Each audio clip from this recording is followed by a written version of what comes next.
സ്ത്രീയെ ഡിജിറ്റൽ അറസ്റ്റിൽ കുടുക്കി പണം തട്ടിയെടുക്കാനുള്ള ശ്രമം പൊളിച്ച് ബാങ്ക് അധികൃതർ.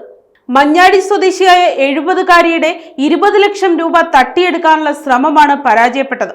ബാങ്ക് ഓഫ് ബറോഡയുടെ തിരുവല്ല ശാഖയിലെ ജീവനക്കാരുടെ ഇടപെടലാണ് തട്ടിപ്പിന് പൂട്ടിട്ടത്. സ്ത്രീയുടെ 3 സ്ഥിര നിക്ഷേപങ്ങൾ ഒറ്റയടിക്ക് പിൻവലിക്കാൻ എത്തിയതാണ് ബാങ്ക് അധികൃതർക്ക് സംശയം തോന്നിയത്. കാലാവധി തീരും മുമ്പ് പിൻവലിച്ചാൽ പലിശയടക്കമുള്ള ആനുകൂല്യം മുൻകൂർ നഷ്ടമാകുന്നത് ഉൾപ്പെടെയുള്ള കാര്യങ്ങൾ ബാങ്ക് ഉദ്യോഗസ്ഥർ വിനോദ് ചന്ദ്രൻ വിശദീകരിച്ചിട്ടും സ്ത്രീ ഉറച്ചുനിന്നു.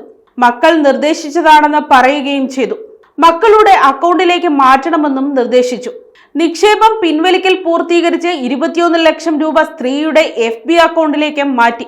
തുടർന്ന് പണം അയച്ചു നൽകാൻ RTGS നടപടികൾക്കായി നൽകിയ അക്കൗണ്ട് വിവരം കണ്ടപ്പോഴാണ് തട്ടിപ്പാണെന്ന് അധികൃതർക്ക് മനസ്സിലായത്. അമേത്തസ് കമ്മോഡിറ്റീസ് പ്രൈവറ്റ് ലിമിറ്റഡ് എന്ന വിലാസമാണ് ഇതിലുണ്ടായിരുന്നത്. സംശയം തോന്നിയ ഉദ്യോഗസ്ഥർ കാര്യങ്ങൾ വിശദമായി ആരാഞ്ഞു.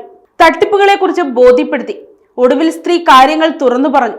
മുംബൈ ക്രൈം ഡിപ്പാർട്ട്മെന്റിൽ നിന്ന് വാട്സാപ്പിൽ വിളിച്ചുവെന്നും തന്റെ ആധാർ വിവരങ്ങൾ ഉപയോഗിച്ച് തട്ടിപ്പുകൾ നടന്നിട്ടുണ്ടെന്ന് അറിയിച്ചതായും വെളിപ്പെടുത്തി. 2-ാം തീയതിയാണ് ആദ്യ വിളി എത്തിയത്. തുടർന്ന് നിരന്തരം വിളിച്ചു. അറസ്റ്റിലാണെന്നും അറിയിച്ചു.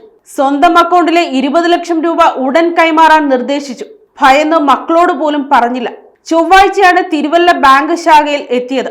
ബാങ്കിൽ ഇടപാടുകൾ നടക്കുമ്പോഴും ഇവരുടെ ഫോണിലേക്ക് തട്ടിപ്പ് സംഘം വിളിക്കുന്നുണ്ടായിരുന്നു. സ്ത്രീയുടെ വിദേശത്തുള്ള മകനെ ഉടൻ ബാങ്ക് അധികൃതർ ബന്ധപ്പെട്ട വിവരം ധരിപ്പിച്ചു. തട്ടിപ്പ് തിരിച്ചറിഞ്ഞതോടെ ഇടപാട് മരവിപ്പിച്ചെന്ന് ചീഫ് മാനേജർ ഡെൽന ഡിക്സൺ പറഞ്ഞു. വിദേശത്ത് ജോലി ചെയ്തിരുന്ന സ്ത്രീ മഞ്ഞാടിയിലാണ് താമസം.